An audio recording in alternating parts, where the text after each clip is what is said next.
Magandang gabi mga kapuso. Ako po ang inyong Kuya Kim na magbibigay sa inyo ng trivia sa likod ng mga trending na balita. Sa Iloilo, nakulong ang dalawang lalaki matapos gawing pustahan ang nooy libangan lamang ng mga bata. Ang pagpapasabong ng mga gagamba o kung tawagin, Spider Derby. Nitong August 18, natimbog ang dalawang lalaking ito sa bayan ng Pavia sa Iloilo matapos mahuling nakikipagpustahan sa sabong ng mga gagamba o Spider Derby. Kabilang sa mga nakumpiska sa mga sospek, ang perang nagkakahalaga ng 1,025 pesos, pati mga posporong nagsisilbing tirahan ng mga gagamba. Criminal charge for violation of PD 1602 as amended by RA 9287. Yung anti-gambling law, meron sila kasing betman. Meron din tayong batas na nagpro-protect doon sa mga gagamba natin. Andito sila pa ngayon sa custody natin, pending for their bail. Gaano nga ba kahalaga ang hamak ng mga gagamba sa ating kalikasan? Kuya Kim, ano na? Tila parami na ngayon ang naluloko sa Spider Derby. Katunayan, ginagawa na itong main event sa mga pista ng mga bayan-bayan. Ang pagbebenta naman ng mga gagamba, pati ng mga booster o gamot na pampakondisyon sa kanilang katawan, talamak na rin online. Pero ayon sa DNR, ang pagpapasabong ng gagamba, illegal daw. Paglabag daw ito sa RA 9147 o Wildlife Resources Conservation and Protection Act.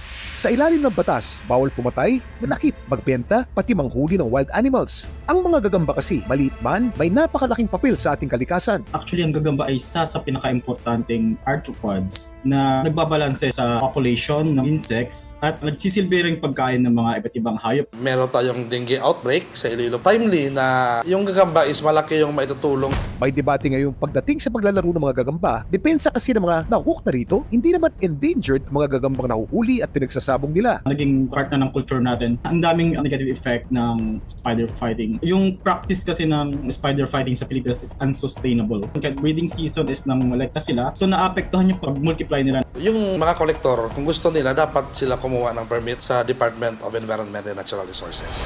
Sabi nga sa Spider-Man, with great power comes great responsibility. Kaya kung gusto nyo mang gawing libangan ang gagamba, maging responsable tayo.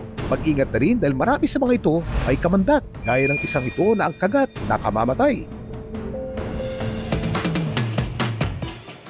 Ang mga lalaking Sydney funnel web spider na matatagpuan sa Australia ang isa sa pinakamakamandag na gagamba sa buong mundo. Ang venom nito merong mahigit 40 iba't ibang toxic protein. Katunayan, bago nagkaroon ng anti-venom para sa mga kagat nito noong 1981. 13 katao ang naitalang namatay dahil sa kagat ng mga lalaking Sydney funnel web spider. Samantala, para malaman ang trivia sa likod ng viral na balita, i-tweet o i-comment lang #Kuya Kim. Ano na? Laging tandaan, kimportante ang mayalab. Ako po si Kuya Kim at sagot ko kayo 24 oras. Pinag-aaralan na po ng National Maritime Council ang paghahain ng reklamo sa United Nations kasunod ng pinakahuling pambabangga ng China Coast Guard sa mga barko ng Philippine Coast Guard. Pero giit nito, walang plano ang Pilipinas na tapatan ang pagiging agresibo ng China. At nakatutok si Ivan Mayrina. Sa pinakahuling agresibong aksyon ng China Coast Guard, natamo ng mga barko ng Philippine Coast Guard ang pinakamalalang pinsala. Pero ang tugon ng pamahalaan, hindi raw magbabago. Ayon sa bagong talagang tagapagsalita ng National Maritime Council na si retired Vice Admiral Alexander Lopez. Wala raw planong Pilipinas na tapatan ang agresibong aksyon ng China. If you're referring to more kinetic actions, that would not be to the best interest of our country and of China and even in the region. So we're looking at this approach. We can never go wrong by using this diplomatic and peaceful approach. Ipinagutos ng Council sa Philippine Coast Guard na mangalap ng ebidensya para sa posibleng paghahain ng isa na namang diplomatic protest laban sa pamabangga ng China Coast Guard malapit sa Escoda Shoal kahapon. Pero bukod dyan, ilang hakbang pa ang pinag-aaralan tulad ng paghahain ng reklamo sa United Nations. Tungo sa hakbang na ito, ginawa na ring miyembro ng National Maritime Council ang Solicitor General. Nais ding reklamo ng Council ang anilay paglabag ng China Coast Guard sa UNCLOS at ang 1972 Convention on the International Regulations for Preventing Collisions at Sea. It is actually a code of conduct among seafarers. The principle behind it is to ensure safety among vessels at the high seas especially, para hindi sila magkabunggu-bungguan. But what happened is, sila pa yung went through the extreme of putting a vessel at risk. No? So it's ridiculous on their part. Nangyari ang panibagong pababangga sa mga barko ng Coast Guard isang buwan matapos ang provisional arrangement para sa matiwasay na resupply mission sa Ayungin Shoal. Pinag-aaralan din ang pagpapalawak ng kasunduan sa iba pang bahagi ng maritime domain ng bansa. Ang Estados Unidos, France, Japan at Germany pare-parehong nagpahayag ng pagkabahala sa nangyaring pambabangga ng China at nanawagan na sundin itong international law at mapayapang pagsasaayos ng sitwasyon. Para sa GMA Integrated News, Ivan Mayrina, nakatutok, 24 oras. Ilang linggo na lamang at magbubukas na ang NCAA Season 100. Ramdam na nga ang excitement ng defending champion San Beda University at host school na Lyceum of the Philippines University. Ang kanilang pep rally at paghahanda sa Centennial Season sa pagtutok ni Katrina Son.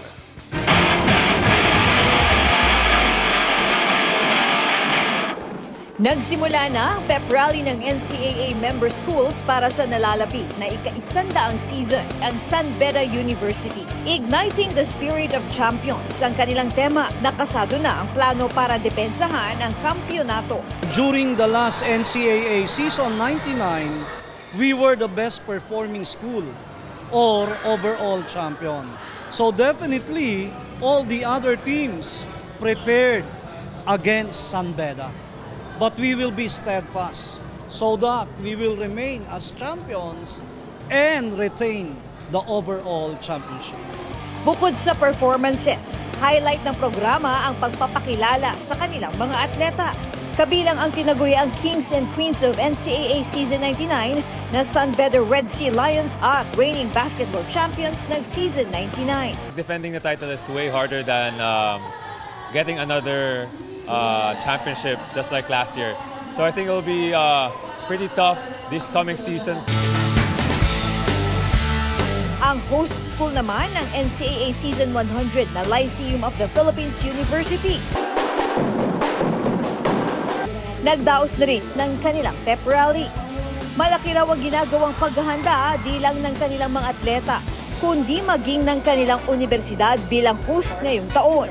We are all out because not only this season is special, but it is a centennial season of NCAA, and at the same time, we're hosting it, so talagang all out kami talaga. May performances and production numbers na inihanda ang mga student-athlete, gaya ng kanilang basketball team na LPU Pirates, volleyball team na LPU Lady Pirates, LPU Pirates Pep Squad. Ang kanilang basketball team, handang-handa na raw para sa nalalapit na NCAA Season 100. More on defense talaga kami, mga pressure namin. And syempre, yung mga transition din namin. Para sa GMA Integrated News, Katrina Son, nakatutok 24 oras. Mga kapuso, higit 1 linggo na lang at bare months na naman.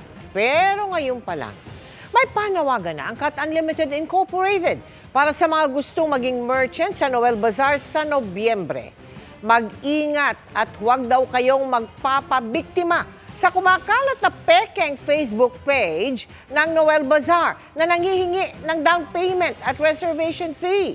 Para makasigurong lehitimo, makipag-ugnayan sa kanilang official account at contact number na naka-flash sa inyong TV screens.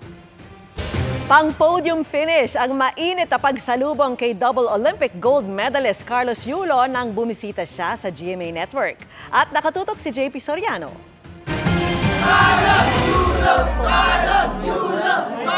Pagsalubong fit for a double Olympic gold medalist. Congratulations. Yan ang Grand Kapuso welcome para sa ating Olympic champion, si Carlos Yulo. Kasama ni Yulo sa Gymnastics Association of the Philippines President Cynthia Carrion. Sa pagdalaw ni Yulo sa Kapuso Network, sinalubong siya ng GMA executives sa pangunguna ni na President and Chief Executive Officer Gilberto R. Duavit Jr., Executive Vice President and Chief Financial Officer Felipe S. Yalong, Senior Vice President Attorney Annette Gozon Valdez, at Senior Vice President and Head of GMA Integrated News, Regional TV and Synergy, Oliver Victor B. Amoroso. Outstanding, can I say. Very proud at very grateful for the opportunity to personally meet him and congratulate him and thank him. To thank him for the inspiration and the strength he brings us all, the hope he brings to everybody. Bukod tangi siya and proud to be Filipino. Tayong lahat. Ang GMA, yung one of our core values, excellence, and he excelled that. So we're so proud that he came over and to give our company and the employees a visit. Para sa GMA Integrated News, JP Soriano, nakatutok 24 oras. Abangan po ang one-on-one interview kay double gold medalist Carlos Yulo mamaya.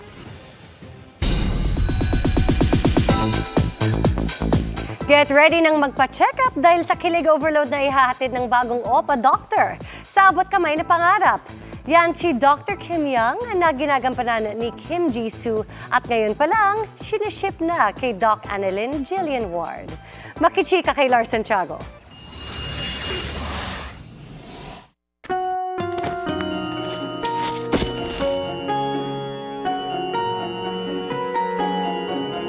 Malaki drama ang feels ng unang pagkikita ni na Doc Annalyn Jillian Ward at bagong OPA Doctor sa Apex Medical Hospital na si Dr. Kim Young, played by South Korean actor Kim Jisoo. Ang viewers mabilis sa pagsiship sa dalawang characters. Magaling po siyang aktor, very professional po siya. Tapos, syempre para sa aming lahat nakaka-excite kasi Korean actor siya, tapos pumasok siya sa show namin. Pag kinausap niyo po siya, medyo funny din siya and mabait siya.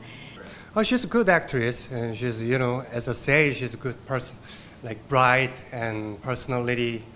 I mean, she's very energetic, so it's a good actress.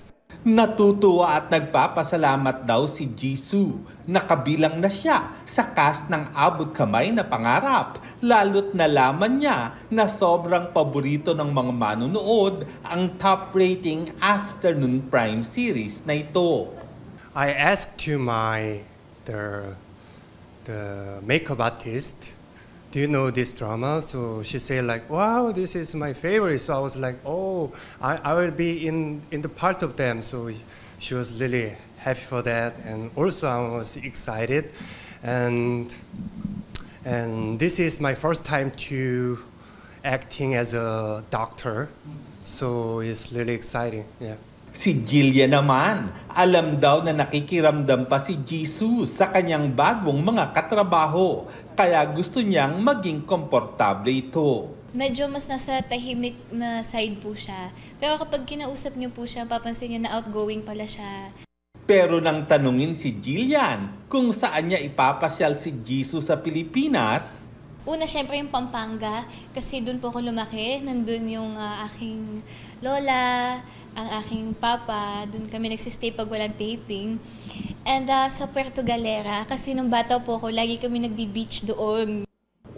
Lars Santiago, updated sa showbiz happenings. Mga kapuso, may binabantayan tayong low pressure area sa loob ng Philippine Area of Responsibility. Ayon sa Pag-asa, namataan yan 1,170 kilometers east-northeast ng extreme northern Luzon. Dahil may kalayuan, wala itong direktang epekto sa bansa at mababa ang tsansang maging bagyo sa susunod na 24 oras. Southwest monsoon o habagat pa rin ang nakaka-apekto sa bandang hilagang Luzon. Sa datos naman ng Metro Weather, umaga pa lamang posible ng ulanin ang Palawan, Caraga at Sulu Archipelago. Pagdating ng hapon, halos buong bansa na ang ulanin. Heavy to intense rains ang aasahan sa Central Luzon, Mimaropa at Bicol Region. Gayun din sa Panay Island, Negros Provinces, pati sa Davao Region, Soc-Sargen, Barm at Zamboanga Peninsula. Posible rin ang mga pagulan sa Metro Manila pagdating ng hapon. Ingat po mga kapuso sa posibleng pagbaha at pagguho ng lupa. Pinakakansela na ang passport ni dismissed Mayor Alice Guo kasunod ng pagsisiwalat na nakalabas siya ng Pilipinas. Hinala ng Presidential Anti-Organized Crime Commission, dumaan si Guo sa backdoor o yung kadalasang ruta ng mga sangkot sa human trafficking. Nakatutok si Mariz Umali. Nagpakita ngayon ng mga litrato ang Presidential Anti-Organized Crime Commission o PAOC ni dating Bamban Mayor Alice Leal Guo, mga kapatid niya sina Sheila Leal Guo at Wesley Leal Guo at Catherine Cassandra Lee Ong. Kuha raw ito nang dumaan sila sa immigration area sa Singapore noong July 21, 2024. Bago ito, dumaan pa raw si Guo sa Indonesia at Malaysia base sa nakuha nilang impormasyon. Doon sa mga natatanggap naming reports sa mga counterparts natin sa ibang bansa, lumalabas talaga na nakalabas na ng bansa si Alice Guo. Dalawa lang naman yung pwedeng gawin nila dyan. Una yung backdoor, yung madalas dinadaanan ng mga human trafficking route dito sa South. Tapos, yung isa naman is yung by airplane. Pwedeng ang nangyari dyan, nag-hire sila ng chartered plane from outside sa bansa natin. Tapos kung may hinatid dito, tapos sila na yung backload palabas. So walang record. Hiningi ng PAOK sa Department of Foreign Affairs at Department of Justice na kanselahin na ang passport ng tatlong Guo at ni Ong, bagay na pinagbigyan ng Office of the President. Hindi na siya pwedeng lumayo. Kung saan bansa siya inabot nitong cancellation, doon na lang siguro siya. And that will be easier for us to monitor and locate her. Ang NBI patuloy sa pagkumpirma kung ang dating Bamban Mayor nga ang nasa ibang bansa. Yung record niya with Malaysia, nakalagay no image available Very high-tech ang Malaysia. Hindi pwedeng walang image. Pag harap mo pa lang sa counter, kita na agad yung mukha mo, yung dalawang fingerprint mo, dalawang index finger. So we are still checking the veracity of the report. Remember also na merong nag-apply ng NBI clearance, Alice Guo din, but different face. Ibang itsura sa litrato. Inihahanda na raw ng PAOK ang patong-patong na kasong isasampa nila laban kina Guo, kabilang ang qualified human trafficking, money laundering at falsification of documents na yahain daw nila sa korte sa loob ng 3 linggo. Kapwa naman sinabi ng PNP at NBI na pananagutin ang sino mang tumulong o kasabwat ni Guo para makalabas ng bansa. Meron pong liability in terms of criminal and administrative kung meron man po mapapatunayan na may tumulong po sa kanya, because the mere existence po ng immigration lookout bulletin, alam po natin na existing yan, dapat po ay na-inform or natimbrehan po yung mga concerned agencies sa ATEM po na lumabas ng bansa. Kung nakalabas na, siguro merong ulong gugulong, no? Bakit nakalabas? Saan lumabas yan? Lahat ng private natin na mga airport, meron tayong mga tauhan yan. Hindi dapat makalusot na gano'n na lang. Para sa GMA Integrated News, Mariz Umali, nakatutok, 24 oras. Nagpulong sa Malacanang ang mga partidong bahagi ng Alyansa para sa Bagong Pilipinas. Bilang paghahanda yan, 2 buwan bago ang paghahain ng kandidatura para sa 2025 midterm elections. Naroon ang Partido Federal ng Pilipinas ni Pangulong Bongbong Marcos. Gayun din, ang Lakas CND, Nationalist People's Coalition, Nationalista Party at National Unity Party. Kumpletong senatorial slate daw ang isasalang ng alyansa na iaanunsyo sa susunod na buwan. Pangarap plus pagsusumikap. Yan daw ang naging susi ni Carlos Yulo para maka-double gold sa Olympics na di niya inaasahan noong una. Bukod sa coaches na nagsanay sa kanya, malaki rin ang ambag ng nakalabang Phil Britt na si Jake Jarman dahil may itinuro sa kanya. Nakatutok si Pia Arcangel. Mahigit 2 linggo mula na makamit ang makasaysayang 2 gold medal para sa Pilipinas. Hindi pa raw lubos na nakakapag-relax ang golden hero ng Philippine Gymnastics na si Carlos Yulo. Nakapagpahinga ka na ba, Carlos? Yung ini-imagine ko po na pahinga, hindi pa ba? Ano ba yung ini-imagine mo na pahinga? Yeah, after Olympics po kasi, kala ko makakapagpahinga na ako ng weeks or wala akong gagawin. Pero pagdating po, sobrang busy po pala. So, ang idea mo ng pahinga is yung nasa bahay ka lang buong araw, wala kang kailangang gawin? Yeah, ganun po yung naisip. Malapanaginip pa rin daw para kay Carlos ang lahat ng nangyayari sa kanya ngayon matapos ang tagumpay sa Olympics. Sa Olympics po talaga, gusto ko lang po manalo talaga ng medal. And yung medal po itself, yung pinapangarap ko po since 12 years old po ako. Di pa rin po talaga ako makapaniwala na nasa kamay ko po yung 2 medalya na pinaghirapan ko po. And super grateful po talaga sa naging journey ko. Thankful sa sarili ko din and kay Lord, of course. Hindi ako pinabayaan at hindi ako sumuko. Kwento ni Carlos, hindi naging madali ang journey sa pagtupad niya sa isa sa kanyang biggest dreams na magka-Olympic medal. Katunayan, hanggang sa pagtatapos niya ng kanyang floor exercise routine, hindi raw niya nabatid kung makakapag-uwi ba siya ng medalya o hindi. Nung nakaganon ka na, ramdam mo na ayan na yung gold, napakalapit ng gold. Bago kasi ako mag-start po sa floor, nakita ko na 14.9 plus yung score nung competitor po. I was like, focus na lang ako sa sarili ko. And then, pakita ko kung ano yung pinractice ko. Nagawa ko po. So, sobrang saya po talaga. Pero hindi ko alam na mag-gold ako. Ang vault naman, kung saan nakakuha rin ng gold si Carlos, tila mas mahirap pa daw para sa kanya. Pero ang nakatulong sa kanya rito, ang kapwa gymnast at Filipino-British na si Jake Jarman ng Team Great Britain na itinuturing niyang malapit na kaibigan. Si Jake. So si Jake talagang kaibigan mo na noon pa? Na-meet ko po siya parang 2018 po mag-18 years old ako. And nakakompete ko siya. And especially nag-training camp po kasi ako sa gym nila. Yung sa second vault ko po kasi nahihirapan talaga ako sa kanya, hindi siya consistent talaga. So nagpaturo po ako kay Jake nung nag-training camp po ako. And nakatulong naman po yung technique niya po talaga. Nag-thank you ko ba sa kanya pagkatapos ng awarding ceremony? Sabi ko, turuan niya pa po ako. Payag naman si Jake. Yeah. Sa karera ni Carlos, marami na siyang iba pang nakasama sa training. Tulad na lang ng Japanese coach niya noon na si Munehiro Kugimiya na nagsanay sa kanya sa Tokyo, Japan. Ilang taon ding nanirahan si Carlos sa Japan at malaki ang pasasalamat niya sa mga tumulong sa kanya doon. Owen, arigatou gozaimashita. Honto ni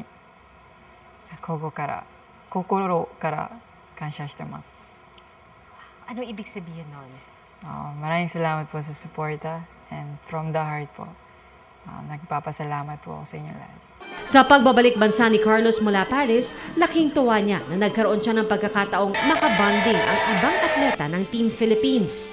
Excited po talaga ako na makita si Kuya AJ. Patalan-talan po ng country, hindi ko po siya talaga nakikita. So, nung nakita ko po, ang dami ko tinanong, kamusta ka po? Alam ko, nahirapan din po siya sa journey niya na to and super proud ako sa ginawa niya. Yung mga athletes po talaga natin, sobrang nire-respeto ko sila and ni-inspire po nila ako. Hindi raw expected ni Carlos ang engrandeng homecoming parade. Kanina, ikwinento ni Gymnastics Association of the Philippines President Cynthia Carrion na pati siya nagulat sa mainit na pagtanggap at sa dami ng aktibidad na inihanda para sa mga atleta. Nauna nang sinabi ng female gymnasts na sina Aliyah Finnegan, Emma Malabuyo at Levi Rui Vivar na hindi raw sila sinabihan at inimbita sa Heroes Parade at sa aktibidad sa Malacanang. Pero sabi ni Carrion, hindi rin daw niya alam na may inihandang Heroes Parade. First of all, they were not here and we knew nothing about it. From my trip to Paris to the Philippines, straight to Malacanang. I didn't expect that. I was not dressed for Malacanang. You only found out about the homecoming parade on the flight Yes. back, en route to Manila. I heard something that they will have, Carlos will have, and the medalists. I thought it's only Carlos and the medalists. I didn't think all the Olympians will be invited. If I had known about it, you think I will not invite them? Of course I will. I'm proud of them. You know, this is the first time in the history that they're getting, they haven't won, but they're getting finances. They're getting incentives. Even their coaches, the foreign coaches are getting it. First time. Pero ayaw na raw palakihin pa ni Carrion ang issue. Mas nais daw niyang pagtuunan ng pansin ang lumalaking interes ngayon sa gymnastics. Dahil ngayon pa lang, pinaghahandaan na nila ang pagsabak ng Pilipinas sa 2028 Olympics. If we can do it. I want him not to go alone, but to have a team of 4 other gymnasts. So I'm trying to look now for a foreign coach now to come. Sa pagbabalik ng Golden Hero ng gymnastics ng ating bansa, marami ang umaasa na ito na ang hudyat ng Golden Era, di lamang ng Philippine Gymnastics, kundi ng Philippine Sports. Para sa GMA Integrated News, Pia Arcangel, nakatutok, 24 oras. yan ang mga balita ngayong Martes. Ako po si Mel Tiangco. Ako naman po si Vicky Morales para sa mas malaking misyon. Para sa mas malawak na paglilingkod sa bayan, ako po si Emil Sumangil. Mula sa GMA Integrated News, ang News Authority ng Pilipino. Nakatuto kami 24 oras.